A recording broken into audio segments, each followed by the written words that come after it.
várias irmãs, co-irmãs, vamos dizer assim, trabalhadoras da doutrina, e começaram o estudo na casa da minha mãe, 8 do total. E havia já um desejo dela fundar uma casa aqui. Já havia fundado o Cárita, a ideia do Cárita, junto com outros trabalhadores lá na Quinta Residência. E posteriormente a isso, ela sentiu a necessidade de fundar uma casa aqui. Mas não foi uma coisa que surgiu, eu vou fundar uma casa, não. Foi gradativo. Quando começou esse estudo do Evangelho, elas programaram de fazer uma viagem até Tiradentes. Eu não sei se todos conhecem esse fato. E a mãe sempre teve uma intuição muito grande, e às vezes, algumas vezes, ela tinha evidência.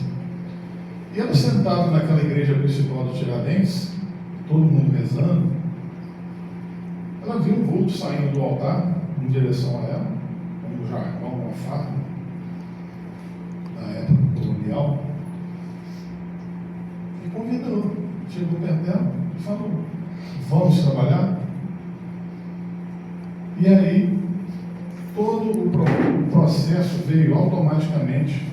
Ela ficou extasiada, porque ela não tinha evidência. Na verdade, ela era doutrinadora. A mediunidade dela era psicografia de músicas, uma intuição muito forte, porque ela era muito disciplinada, sempre foi, e veio e trouxe a ideia: vamos fundar uma casa. Esse grupo de estudo chamava Allan Kardec. E aí resolveu-se, então, com um grupo, que nada é feito sozinho, né? Fundaram a Sociedade Espírita Allan Kardec, que começou inicialmente a funcionar na própria casa, na nossa residência, na residência dela, na rua Carlito Marinho, número 38. E começaram a procurar uma casa aqui. Você sabe que não é fácil quando a doutrina começa a atuar, os campos espirituais começam a trabalhar, ao contrário. E muita coisa acontece e impede, às vezes, os planos e projetos de irem à frente. Mas, quando é da vontade do plano superior, as coisas fluem e seguiram o seu curso. E apareceu essa casa aqui para alugar, e apareceu, foram muitas dificuldades que nós enfrentamos, como pedidos constantes de aumento de aluguel, algum processo de rejeição inicialmente, porque era natural, né?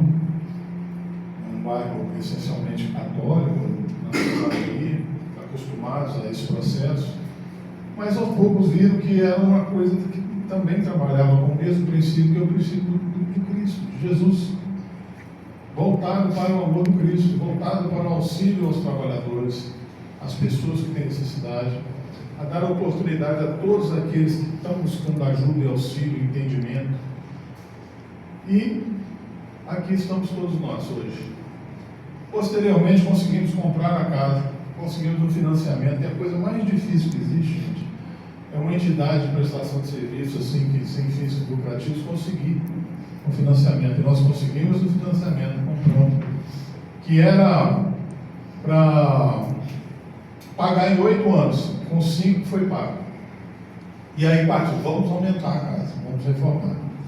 E aí começamos a fazer a pequena reforma, e a reforma não ia dar certo, porque a casa ela tinha sido construída e reformada com todo um sistema todo irregular e inseguro. Então, quando foi mexer nas paredes, começou a aparecer rachaduras nas trincas, nas paredes, porque a laje não estava apoiada nos tijolos, ela estava apoiada na reboco, e correndo risco até de causar um acidente grave. Com algumas ferragens, que eram, na verdade, aquelas ferragens finas de amarração de caixote de motor, já viram? Que foram reaproveitadas para fazer, e não tinha uma amarração, era 20 por 20, uma coisa muito fraca mesmo, lá de fogo. Tinha uma caixa d'água em cima, e quando nós tentamos abrir essa porta, era mais ou menos nessa altura aqui, a casa vinha até aqui assim mais ou menos, para poder ampliar para cá, aí os problemas aconteceram, a casa vai cair, ela não vai aguentar. Aí nós decidimos que nós iríamos jogar ela no chão e fazer outra. E aí nós fizemos várias reuniões, né, várias e várias reuniões, porque nós não tínhamos o recurso para construir uma casa. O preço final estimado da obra ficou quase R$150 mil. E nós terminamos no início da pandemia, e não podemos nem inaugurar, nem foi inaugurada. Né? Quer dizer, foi inaugurado com os trabalhos que nós fizemos. Isso talvez seja até para a gente entender que a necessidade do reconhecimento talvez seja nosso, mas não no plano espiritual. O importante é o trabalho, não o imóvel, né? Foi uma lição que nós recebemos assim, muito suave, muito tranquila, e da qual nós todos tivemos que aprender. E também, nós não tínhamos recursos suficientes para poder fazer. Nós abrimos a obra com R$ 49.800 no caixa e começamos a fazer a obra. E não pensem que foi uma obra feita de qualquer maneira, não.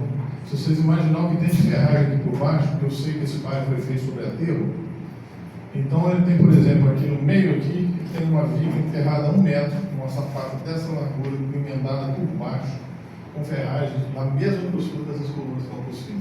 Tem base para 4 andares. A laje, vocês podem observar que mesmo quando as crianças correm lá em cima, não faz barulho aqui embaixo, porque ela tem mais de 14 centímetros de espessura. Apesar da gente ter falado que colocou 10, eu posso colocar um pouquinho mais o contrapiso, mais. É muito peso, mas tem liga para sustentar, não tem problema. Por que eu estou falando isso tudo? Porque isso aí não foi um esforço de uma pessoa, foi um esforço coletivo. Todos nós sentimos a necessidade de ter uma estrutura onde a gente pudesse entrar e saber, não, nós temos uma estrutura onde nós podemos desenvolver os nossos trabalhos, nossos estudos. Porque é uma coisa muito comum, eu não sei se vocês observam, que o espírito tem mania de fazer puxadinho. Vamos fazer um negócio ali, mas vamos fazer assim, depois não é luxo. Mas se a espiritualidade maior no nosso lar gosta de beleza e conforto, por que não proporcionar às pessoas que vêm aqui isso? Né? Não tem luxo aqui. Tudo foi comprado com maior cuidado, tudo de promoção, mas tudo de primeira qualidade. Para que amanhã ou depois, se acabou de fazer, tem que fazer outra vez. É horrível. A casa não tem trincas, ela está com uma estrutura muito bem feita, muito segura e pode ser ampliada para cima, mais 2 andares, com segurança. E pode se botar sobre a laje de cima ainda mais uma cobertura. Porque nós não tínhamos espaço para poder abrir para os lados. Tínhamos que deixar a saída de emergência, que tem ali do lado, no portão lá. Apesar da obra ser pequena, poderia ser fiscalizada. Então nós procuramos atender tudo. Ganhamos o projeto do engenheiro Igor Reis Neto. O projeto da casa foi feito por ele. O engenheiro, foi um primo dele, o engenheiro elétrico, fez o projeto elétrico. Só esqueceu de nos dar as tomadas laterais. Nós botamos tomada tudo no teto, só para gente grande para colocar. Mas é porque nós íamos fazer a ligação de ventiladores inicialmente aqui em cima. Aí depois a ligação dos ar-condicionados são todos aqui. Pronto. Também tudo projetado. É só chegar e colocar o ar, não tem que fazer ligação. Tudo foi pensado com muito carinho e por todos nós, porque a obra ela foi uma obra coletiva. O senhor ouviu isso veio cá muitas vezes, né, Flores? Trazer café para os pedreiros, né, senhor? Veio cá muitas vezes, seu Wilson, né? Trazer café para o Paulinho, pedreiro, né? E hoje nós temos essa realidade. Deixei voltar a água para eles agora? Não, né? Água e pão, né? Pão e água. Foi assim, eu gostaria agora de fazer uma leitura dos nomes dos fundadores dessa casa.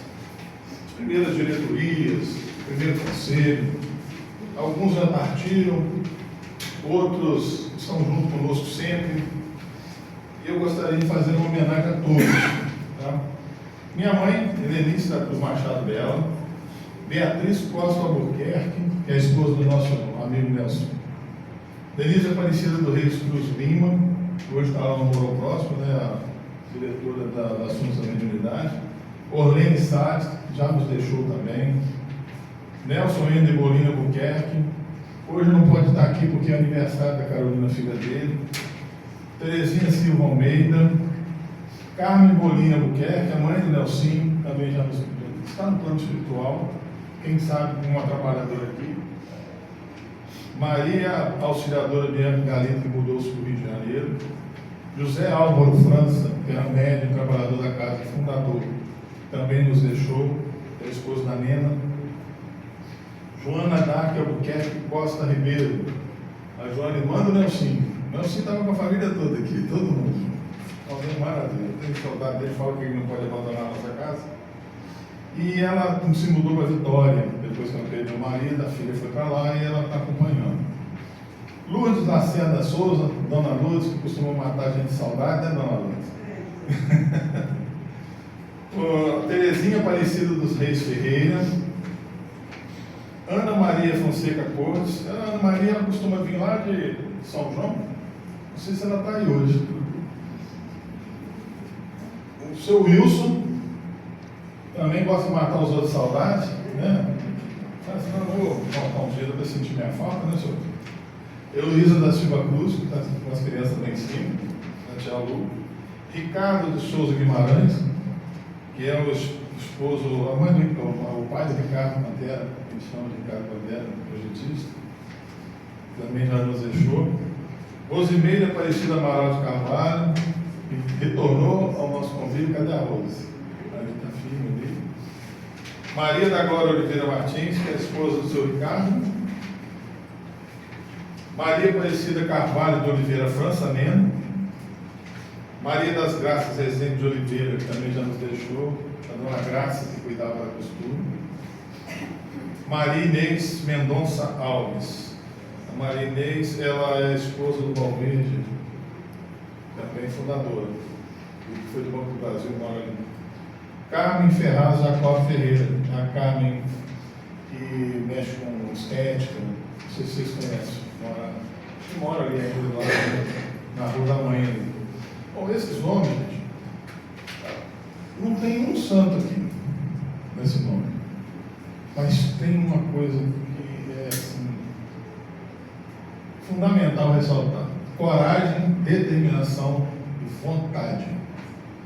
E foi graças a esse esforço que nós chegamos até aqui e temos a nossa casa, que já vai formando novos trabalhadores, desenvolvendo a mediunidade com conhecimento de causa, sem irresponsabilidade, sem consultas a espíritos para saber que rumo tomar, fazendo a mediunidade dentro dos princípios doutrinários, que é uma coisa que a minha mãe mais ligava: não fuja dos princípios da doutrina, não transforme a casa num somatório de coisas que vêm de fora.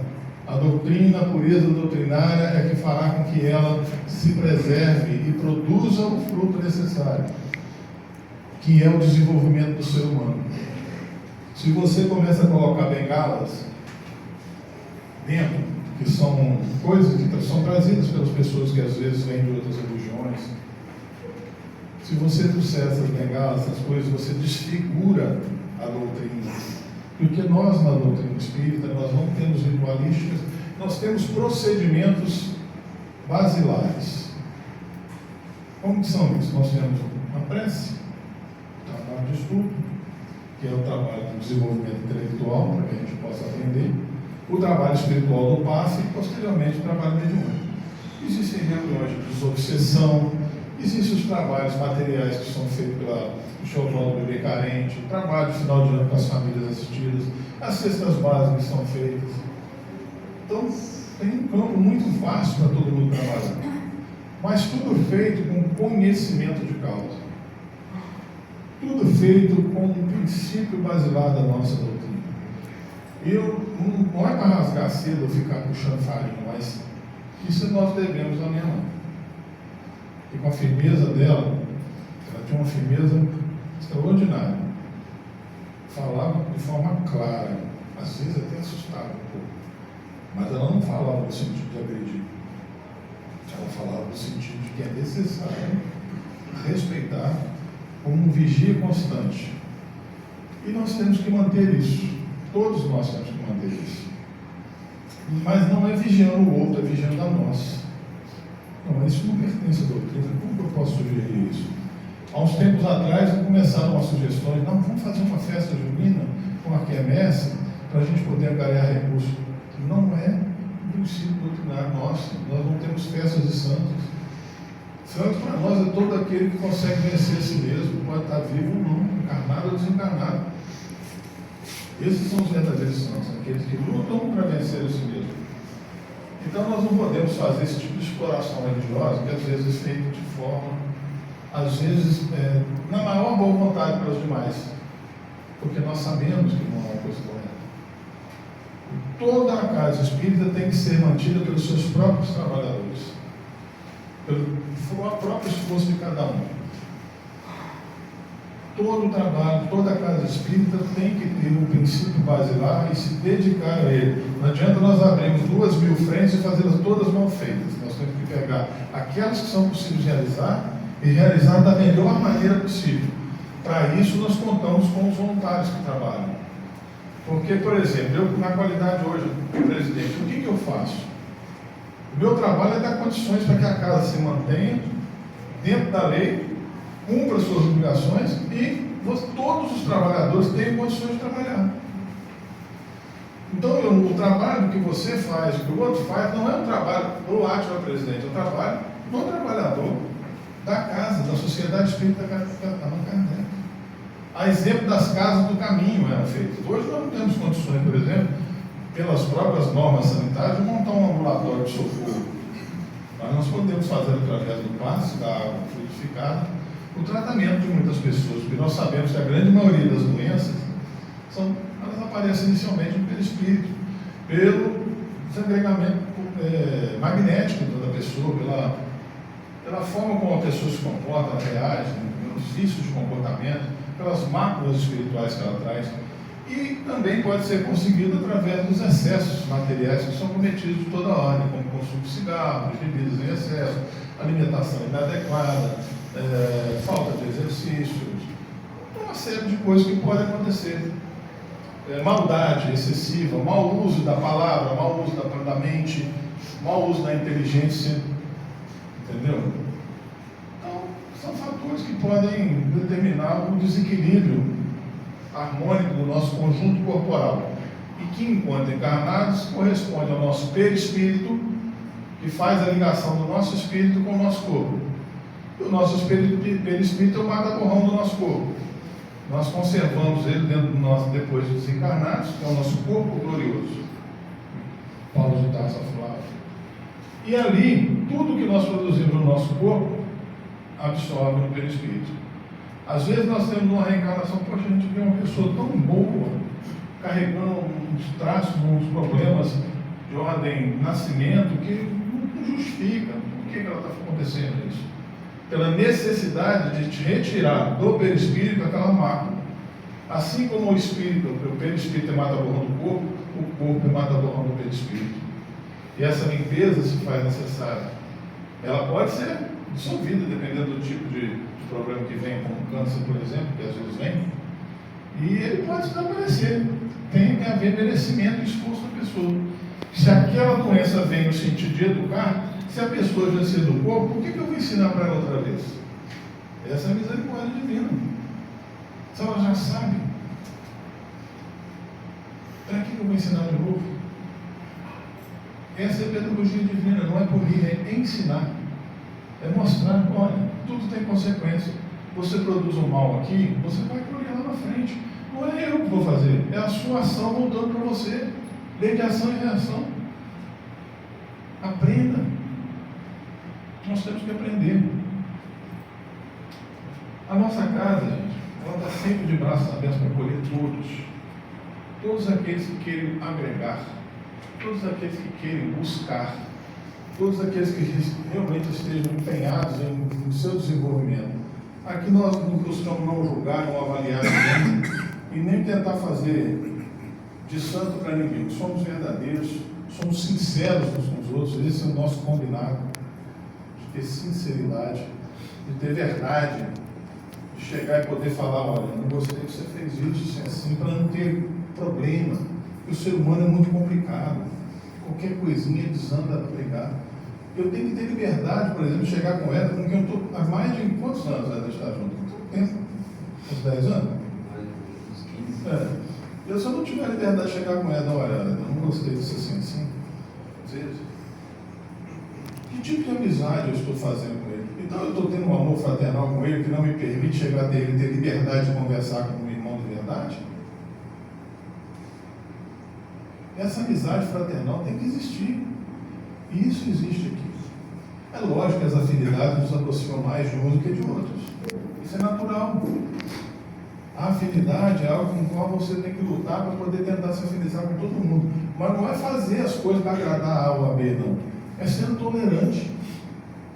Às vezes a gente não concorda com o que a pessoa está fazendo, mas aí seja tolerante, seja paciente, seja amigo. Deixa o lado Pedro, né? O lado Pedro falar mais alto que o lado Simão. Hoje nós assistimos uma palestra muito interessante. Pedro era Simão e Pedro ao mesmo tempo.